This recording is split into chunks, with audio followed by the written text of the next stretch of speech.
Why are there not more people talking about making their own mini fan? It's easy, fun, and super cool. First, grab a plastic bottle cap and cut out the fan blades. Mark equal sections, snip along the lines, and bend them slightly.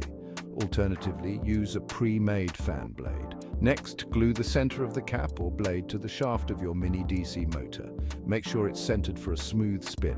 Now, let's set up the power source. Attach wires to the motor terminals and connect them to a battery holder or directly to the battery. Add a switch for easy on and off action for the stand. Cut a piece of plastic straw or stick. Glue the motor on top, making sure it's secure and upright. Attach the wires to the battery, and voila! Your fan should start spinning. Check connections if it doesn't. Secure loose wires with tape and adjust the blades for smooth rotation. For extra flair, decorate your fan or add a speed control, and there you have it, a mini fan powered by a DC motor. Cool, right?